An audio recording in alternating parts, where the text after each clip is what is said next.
Special thanks to Horizon Therapeutics for sponsoring the Special Fathers Network Dad to Dad podcast, working tirelessly to research, develop, and bring forward medicines for people living with rare and rheumatic diseases.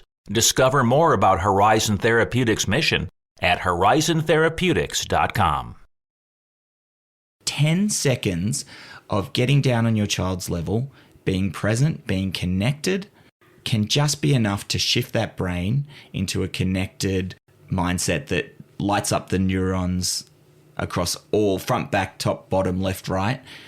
10 seconds of connection can ground a child. And I would love teachers to be doing that when they're greeting that child at the beginning of the day, locking in, getting down on their level and saying, hey, it's good to see you. I think we're going to have a great day.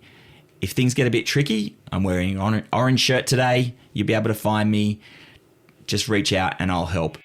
That's our guest this week, Dave Jereb, an occupational therapist from Sydney, Australia, who literally wrote the book on supporting children with challenging behaviors. He and his wife, Kathy, run and operate MoveAbout Therapy Services in Sydney, providing care and therapy for families and children with additional needs. We'll hear about Dave's book, Challenging the Story, a surprisingly simple approach to supporting children with challenging behaviors, and we'll hear his story as well. That's all on this week's Special Fathers Network Dad to Dad podcast. Now say hello to the founder of the Special Fathers Network and host of the Dad to Dad podcast, David Hirsch. Hi, and thanks for listening to the Special Fathers Network Dad to Dad podcast, presented by the Special Fathers Network, a Dad to Dad mentoring program for fathers raising children with special needs. The Special Fathers Network Mastermind Group experience is the most comprehensive program the 21st Century Dads Foundation offers. Dads raising children with special needs meet virtually on a weekly basis and form meaningful relationships while sharing weekly wins, discussing books, and sharing heartfelt challenges. One of the highlights of the year is attending an in-person weekend retreat. We're launching 10 new mastermind groups in 2024 with 10 dads per group. That means we're only looking for 10 like-minded dads in each community. If you're a dad raising a child with special needs, we hope you'll join a local mastermind group and make the investment to become the best version of yourself. For more information, please see the show notes or simply go to 21stcenturydads.org. Now let's hear this inspiring conversation between Dave Jereb and David Hirsch. I'm thrilled to be talking today with Dave Jereb of Sydney, Australia, who's the father of 2 young children, an occupational therapist, co-founder of MoveAbout Therapies, and author of Challenging the Story. Dave, thank you for taking the time to do a podcast interview for the Special Fathers Network. David, thanks for having me. I'm really excited to be chatting to you. You and your wife, Kathy, have been married for 17 years and are the proud parents of 2 boys, Harry, 8, and Hugo, 5. Let's start with some background. Where did you grow up? Tell me something about your family. Yeah, I grew up in a town called Richmond, New South Wales in Australia. It's about as far out of Sydney and still called Sydney. So when I was at university, people would laugh at me if I said I was country, the city people would laugh at me. And if I said I was city, the city people would laugh at me. It was back in those days we had the street directory. It was pretty much the back page of the street directory or the far right corner of the train map. But it was, I guess, a country town-ish, fairly strong community.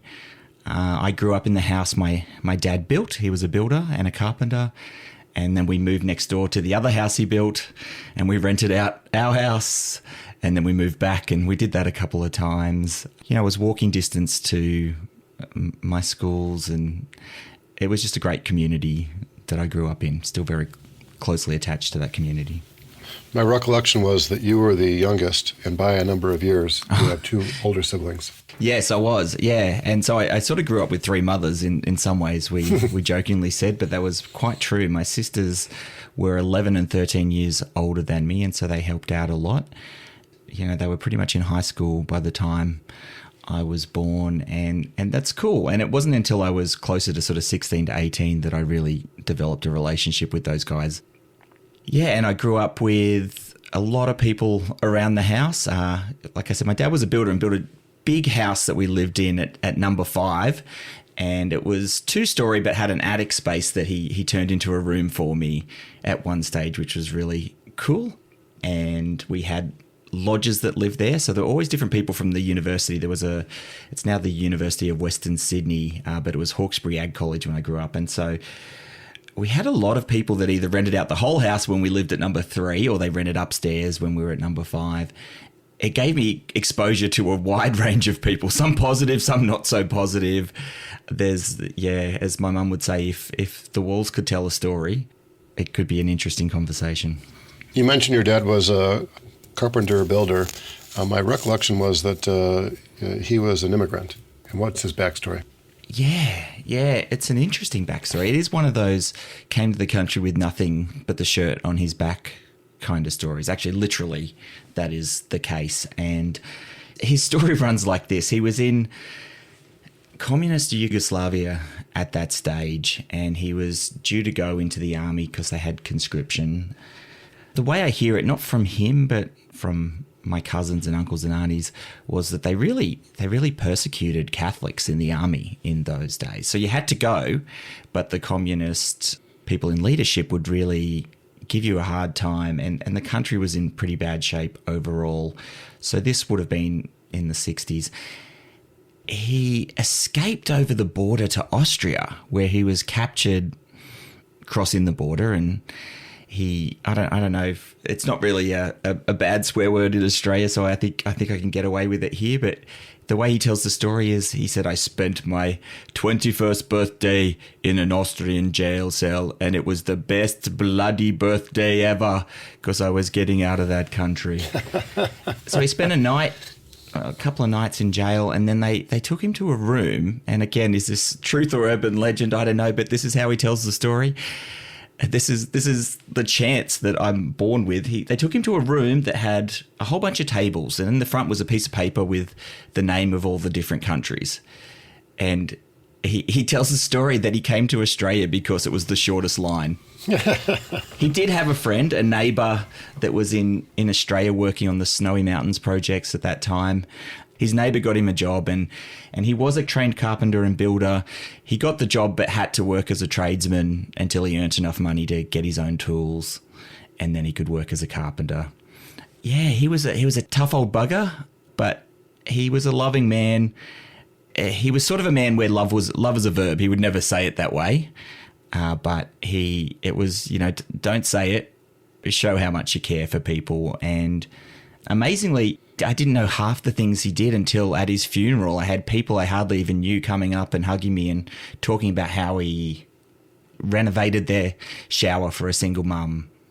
And it's like, how did that happen? And I do remember growing up, he was Slovenian, so that's a part of Yugoslavia, and he had a whole bunch of Macedonian friends, which is another part of Yugoslavia, but there wasn't a lot of Slovenians in our area.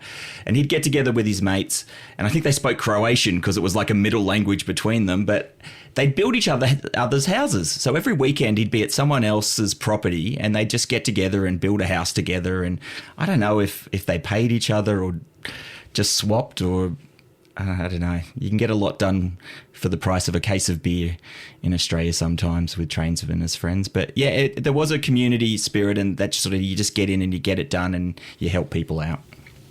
Yeah, well, thanks for sharing. I think I heard you say that your dad was a type of person that actions speak louder than words. Maybe he wasn't very expressive. Definitely. He showed his care, affection, attention for people by his actions. And is there another way that you'd describe your relationship with your dad? Any takeaways, that you've tried to incorporate into your own parenting, for that matter? It was tough. Growing up, I was probably closer to my mum, and they, had a tough relationship. They didn't really communicate on the same wavelength.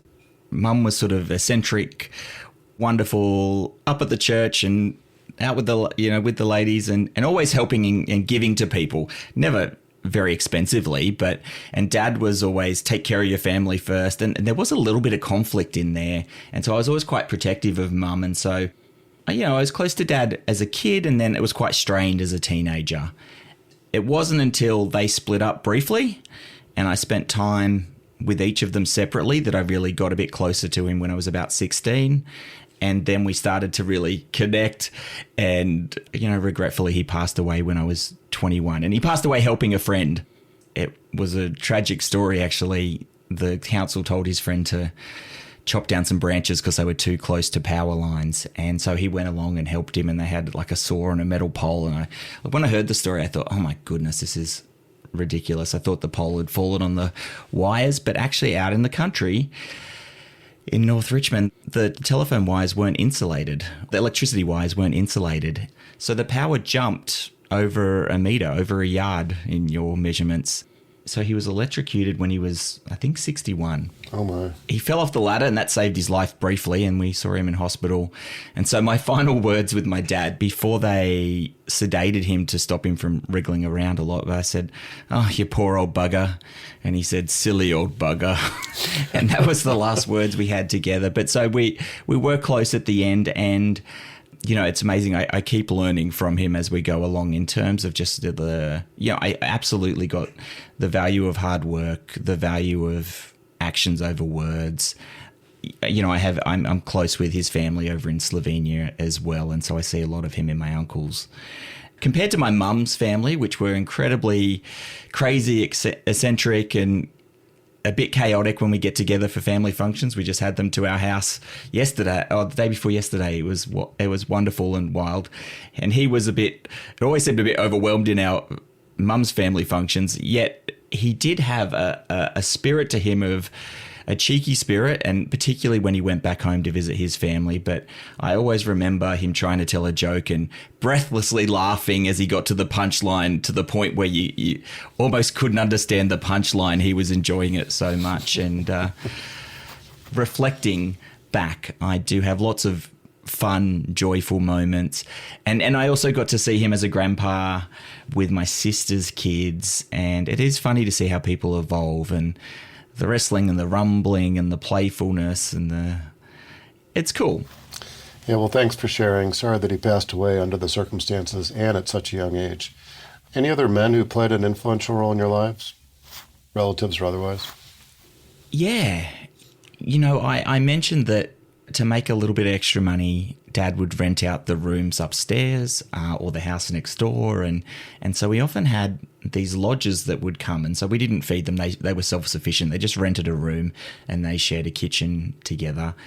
And so there was always people renting the rooms, and they were often single guys from the ag college. And amazingly, like, a lot of them became almost surrogate family members for a few years at a time. And so they'd play backyard cricket with me. There'd sometimes be Christmas presents, and I'd sort of see different sorts of a range of different people, intellectuals, and they'd have conversations with me. I had a lot of conversations with adults as a very young kid. Actually, one story that just made me think of with my dad, he taught me how to play the card game euchre when I was 4. And so I was 4 playing euchre with 3 adult men, and already by 4 I was getting in trouble. If I led with the wrong card, he'd be, "Oh, why'd you lead with that?" Actually, that's a cool thing, right? Because it was lovingly. It was like, I respect you enough to expect high things of you. And it was kind of like I was respected enough to be expected to play the game well.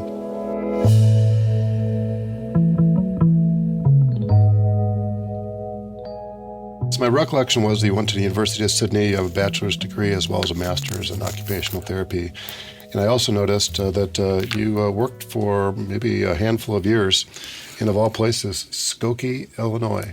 Yeah. Which is a near northwest suburb of Chicago, which is like right next door where I grew up in Morton Grove.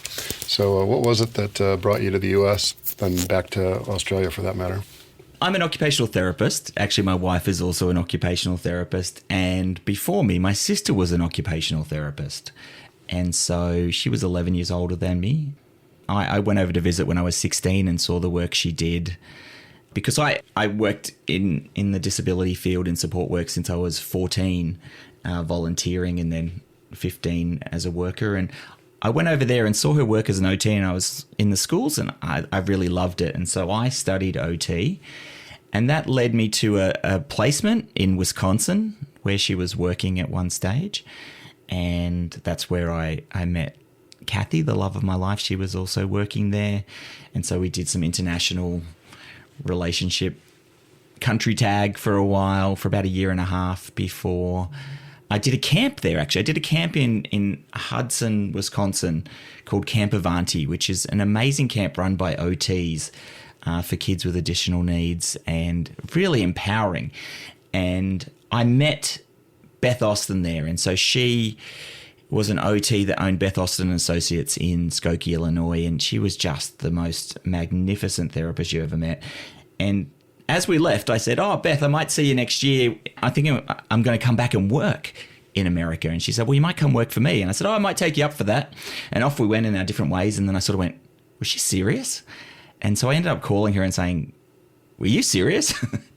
And so we did an interview and she hired me. And so I came back to work in Chicago, in Skokie, Illinois, just by Old Orchard Mall. And Kathy moved to Chicago from Madison. And we eventually ended up both working for Beth at that practice. And it was just the best entrance into OT you could ever have, and just a wonderful, wonderful clinic. Yeah, well, thanks for sharing. So that answers the question about how you and Kathy met, how your career started, and then what was it that brought you back to Australia? Yeah, well, so we were in Chicago for about 5 years, and it was at that stage, so this is 20 plus years ago, it was the best place for learning as an OT. It still is at the forefront of everything, but Australia, there wasn't a lot happening here.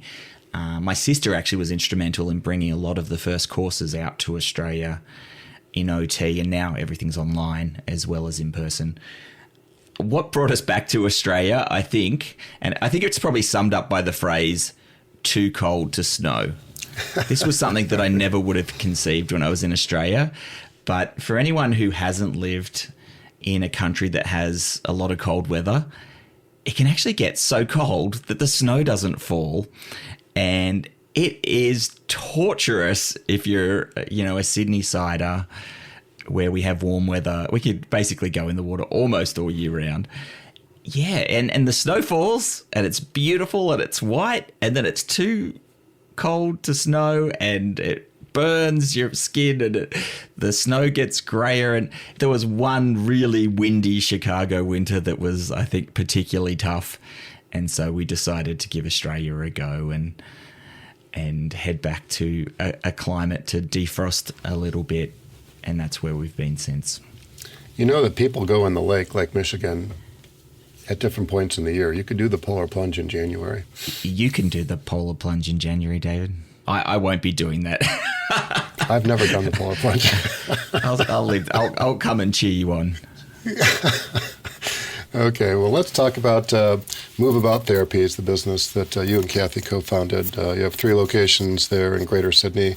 What's the scope of the work you do? Who do you serve? Yeah, so MoveAbout Therapy Services is an occupational therapy clinic. We were multi-dis at one stage, and we try to do a really good job for families, particularly kids that other people find tricky. Kids with challenging behaviours, kids with autism, the kids that other people find tricky, we really love. I think we're really good at supporting families to connect with their kids, at helping people move from the what to the why of behaviour, and just have a new lens, a new perspective where the child can be at the centre. And I guess it's all summed up what we do by our phrase. Our organising principle is that we support the people who support the kids. And so that's our families, that's our team members, that's our community. Now that we're a little bit bigger, we're really focused on getting knowledge out there to the wider community, because we can't do it all. So if we can help other people support kids and families, then we're getting closer to our vision. And so we will have families in sessions. We'll coach and support them to engage with their child with autism. We'll work with them, sometimes without the child, to break down challenging behaviours, and also with their extended community supporting that kid, whether it's teachers or support workers or other professionals. It's really about putting the child at the centre, the relationship at the centre, and understanding that everyone's approaching this situation the best they can with the resources they have. And so how do we support them from where they're at to be able to support this child to be their best version of themselves? What's the age range of the students or the children? The larger proportion is sort of 2 through 8 or 9, but we do see kids all through teenage years as well, and we also see some babies. And not to focus on the negative, but what are some of the bigger challenges in running an OT practice like that? Supporting people is the biggest challenge, and over the years we've found our way of doing it. We've always been really good at getting families in and coaching them through it.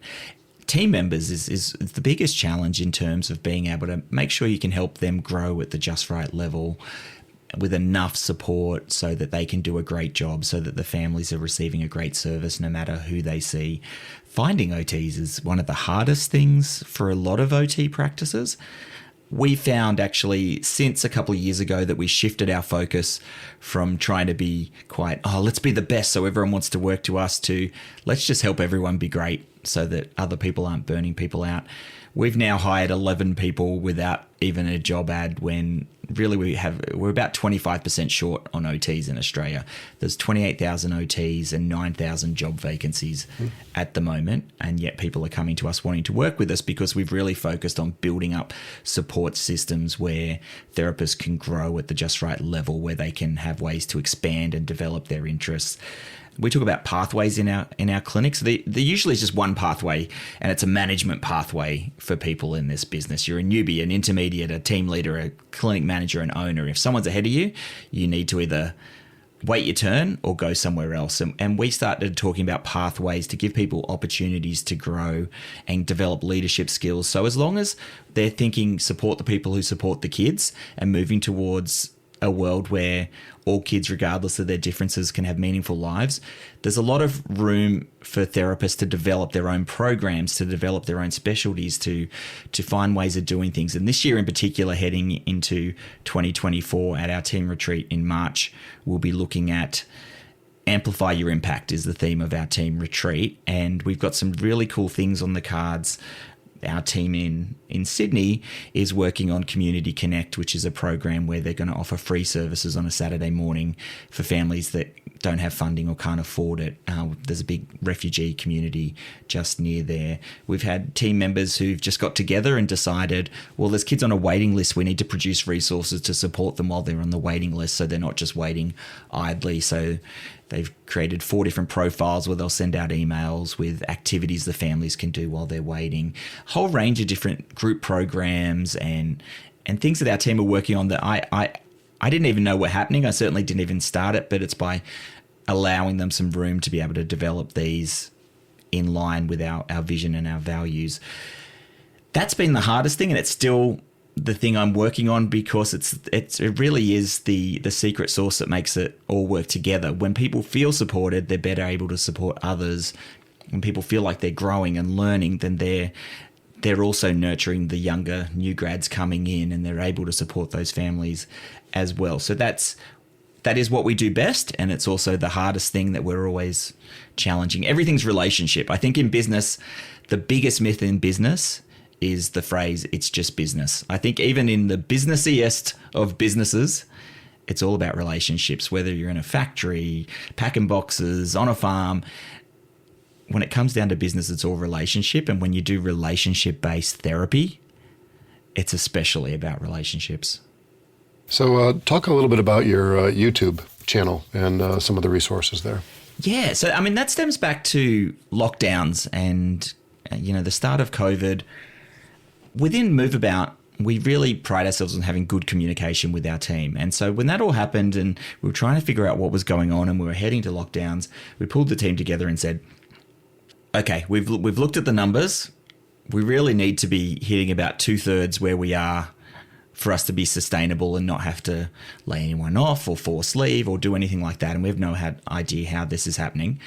We only want to do that if we're giving a good service. So we're not convincing people to get therapy who don't need therapy or this isn't the best, but we're going to make it a great service. And we do have a great sensory clinic with lots of swings and equipment and ball pit and slides. And so people were sometimes like, well, how's that going to translate to telehealth? However, for our therapy, it's education, consultation, and direct treatment are the 3 prongs. So it's about helping families understand their child, helping families know what strategies to do with their child. And then there is a part where we get in and we do some work with them in the clinic, but that's 1/3 of the whole process. So because we had that broad range and perspective on therapy, the translation to telehealth was actually pretty smooth. And so we supported our team to support those families to shift to that. And it wasn't that we just did swinging through the screen. We actually did most of our sessions with the parents when we went to telehealth. OTs are all about meaningful occupation. And so Kath and I had a chat and we decided to give our occupational therapist meaningful occupation. And so we didn't want people twiddling their thumbs in their downtime, which they never would. But we broke them into 3 groups, and one worked on direct treatment resources. So they built this great resource that we now share with other OTs and use to give ideas to families. Online, on our Google Drive, on a Google Sheet, just has all these activities with links to different websites and programs. Another group built our social media and our Instagram and our Facebook and really built that up. And then a third group worked on our YouTube channel. And we hadn't had one till then, and we decided to launch one. And Kath and I, back when we were in Chicago, created a deck of cards called the MoveAbout Activity Cards. They're just some exercises for kids that have 64 pictures, little stick drawings that I drew, and families can just pull them out and kids can choose which ones they do. And they can work on arm strength and core strength and sensory diet, which is how you wake your body up and calm your body down. Well, we decided to turn those into videos, and then we made a whole range of other videos as well, educational ones for parents and for therapists, and ones with activities that people could do while they're at home during COVID. And so we've really built that up, and I'm very proud of it. Hey everyone, welcome to the MoveAbout YouTube channel. The MoveAbout team have been busy working on some videos to help you do the MoveAbout activity cards. These are videos that help you help your child set up their body for success in regulation and attention. These activities are intended for parents, occupational therapists, educators. Well, I'll be sure to include that in the show notes, so it'll make it as easy as possible for people to find your YouTube channel. Thank you for sharing. Yeah, it's one of my goals for 2024 is to really boost that channel. I think it's a really good avenue to help people. And so I'm going to be giving a lot of content on that channel around supporting children and supporting children with challenging behaviours. We'll be back with more of the conversation on the Special Fathers Network Dad to Dad podcast in just a few moments. But first, this quick message. Please help 21st century dads gather research on families raising children with special needs by having them complete the Special Fathers Network Early Intervention Parents Survey. A link to the survey can be found in the show notes. As a token of our appreciation, each person, mom or dad, who completes the survey will receive a Great Dad coin. Thank you. Now, back to the conversation.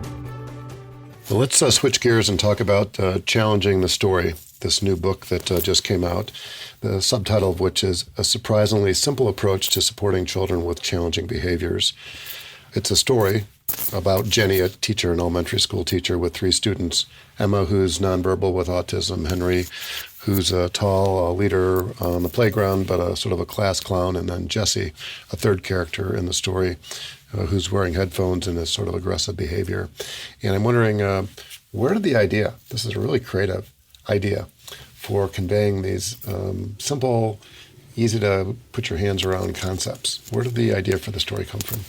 Yeah, again, I was lucky with the start I had. I fell into my dream job. Not everyone does, and I had some really great influences. And we've always focused on how we support our team members to grow. And I just think I've lucked out with finding out all this information about behavior management that makes sense to me. How to support kids with challenging behaviors in a way that feels respectful, yet is effective. And that's always the thing, either we feel like we're being too nice or we're being really tough. We're controlling, we're getting compliance, but we're not instilling a desire to be pro-social and engage with others and to be caring, nurturing kids. And so, yeah, for the last decade, I've been teaching my own team and coaching and mentoring other OTs and teaching at conferences. And it always surprises me that this knowledge it blows people away sometimes. So can I give an example of one of those things? Sure. One example is the idea of looking at behavior objectively. And so people go, yeah, you want to be subjective, you want to be objective. And so an example I give in the book is a real example that I've had a lot of times. I get called into a preschool because this child is being aggressive, or this child is attacking other kids, or this child is, whatever it is. And I was like, well, can we make that more objective? And it's like, all right, we're hitting. And you're like, okay, that's a little more objective, but it is actually still subjective. And it's like, well, we can see them hitting. It's like, well, we can see them moving their hand in the direction of the other person's face. That's the objective. And people look at you like you're crazy. That's a step too far. Like, we know they're hitting, right? Yeah, what are you smoking? Right, yeah. However, I'm working with kids that are non-speaking, in their own little world, and we support their families to connect with them. Now they're suddenly interested with people. And so half the time I go into this school and I see that they've got a smile on their face and they're reaching and they've whacked the kid in the other face. So that doesn't feel good to the other kid. But I use the example of, when you have a 5-month-old baby sitting on your lap and they're batting at your face and you gobble their hands and it's gorgeous, right? And it's beautiful. Got less beautiful when my 5-month-old had a truck in his hand, but it's still, you don't blame the 5-month-old. But then when you have a 5-year-old, it's not as beautiful, particularly if you're a 4-year-old next to them and you don't understand that they're playing. And it's not that that child is like a 5-month-old, but their planning might be, their motor planning is, the communication might be. So that's one iteration. That's not the only iteration. I'm not saying every kid that's moving their hand in the direction of another kid's face is approaching them to play, but that is one way of doing it. And if you don't pull it back to objectivity, you don't see that. Another iteration is the child's defensive, they're reactive, they're overwhelmed by their senses, to sights, to sounds, to touch. They close themselves off and just look at their toys, and then someone brushes past them with some light touch or appears right next to them and they didn't see it, and then they push them away. And that's defensive, that's not aggressive. And so that difference might not be relevant to the kid that's just been pushed. But if we know that, our behavior management strategy, our strategy to support that child to need that behavior is completely different. And so that was something that blew people away when they heard it and just made sense. And so I had a lot of these. I guess the other take of where did this book come from is I love business books. I particularly love business books around emotional intelligence and how do we run relationship-based businesses. So I consume a lot of business books because I think if I can run a good business, I can help more people. And one book I read often, several times a year, because it's just such an easy read, is The 1 Minute Manager. It's a little bit behavioral in terms of tough behavioral, but I love the way, and he teaches through a fable, he teaches, 3 lessons of management: 1 minute goal setting, 1 minute praisings, 1 minute reprimands. And it's really just about being clear and concise, not lingering, not shaming, not blaming, but just be clear and move on. And you get that in an hour. You read this, you're immersed, you remember the characters. And it just occurred to me all of the ways we learn in OT and in teaching and in allied health and things. It's all so dry and boring. And somewhere we lost along the line where throughout history, we've always learnt through story and narrative. And then suddenly we went, no, if you're going to learn, it has to be boring. We have to put in a textbook with numbers and statistics. It just fell into place. And so it was all the things I was already teaching people. I think one of my gifts, if I was going to be proud of something, I think it really is being able to put complex topics in easy to understand terms so that parents can understand it, teachers, support workers, new grad therapists, anyone can understand. And so, I tried to get it to about an hour and a quarter where you could get some really sound knowledge, but in a way that you almost don't realize you're learning, except that at the end of each chapter, you have a reflection point that says, in case you missed this in the storyline, here's a paragraph about what we just learned. Can I tell one more story of Absolutely. One of my favorite clients? He was a giant dude. He was much bigger than me, even at 13, 14. He was a really big guy. He had a few words. He was autistic as well. And I got called into his school because he was tipping the child with CP out of his wheelchair and then laughing hysterically as everyone came running to figure it out. Oh my. So I had to come in to the school to give them some strategies for this. And I'm like, oh my goodness, what are they going to want me to do here? I can't give a sensory diet. It's not about just waking his body up or calming his body down. Do we want a social story about how you don't tip kids out of wheelchairs? Like, what am I going to do here? And then I got into the classroom and I noticed something.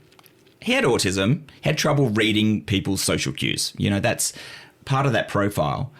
And yet, because he was so big and large, I think the teaching team was a bit worried that they might set him off. But he was a gentle giant. Never ever had they had any of those problems, but they used almost no affect, no emotional expression. So they're almost still-faced or frozen-faced. So not only were their cues hard, their cues were impossible to read. It made me anxious talking to them how little affect they used with him. Others they did. So we talk about sensory diet is how much sensory input you give yourself. And you might give kids movement or muscle work or different things to wake their bodies up or calm them down. And I actually asked them to give him an affect diet, an emotional expression diet. And so I got them to get a gym ball and pass the gym ball to him and do like a whoa, here it comes, whoa, and woo. And they started that from that day, and the behavior never happened again. And so why might that be? My hypothesis of what I managed to figure out, because I was just guessing. It's all hypothesis and testing hypothesis. I have a mentor, Sheila in Madison, and she says, if it works, it's treatment. If it doesn't work, it's assessment. And so I tried this assessment and it worked, and treatment worked. And I think it was that I nailed the consequence. So the consequence of tipping the child out of the wheelchair was that everyone lit up like a light and sound toy. They were really interesting and funny, and they used affect that I could understand, and I found it hilarious. When they filled that cup at a different time, I didn't need to do that behavior anymore. Yeah, it's a beautiful story. So recognizing that it can lead to the behavior, not just not doing it, but finding other ways to fill that cup for that child so that it's not necessary. Yeah, well, thanks for sharing. Very insightful. I love the book. You know, no one gets to where they are on their own, and I think that we all benefit from those that play an influential role in our lives in a formal mentoring way or an informal mentoring way. So I'll include some information in the show notes about the book as well, so it'll make it as easy as possible for people to find that. Amazing. I'm thinking about advice now, and I'm wondering what advice can you offer parents, specifically dads who might have a child with behavioral differences? Connect. If you're going to give me one piece of advice, it's connect, connect, connect, connect, connect. And it doesn't have to be lots and lots and lots. So when you connect in warm, shared connection, and that could be through eye contact as we're mostly used to it. Sometimes that's tricky for kids. It could be through gentle touch. And it is challenging because you need to figure out what's the pieces of the puzzle for this child. You know, we come along with a package that's roughly good enough to take care of a child that's roughly ready to go and within the middle of the bell curve. But, we don't come along prepared for kids with challenging behaviours, with disabilities, with different needs. Mm-hmm. And so I guess the other piece is connect with others. You need support, and if you can be courageous enough to ask for support, that's going to be helpful to your child. So that's really important.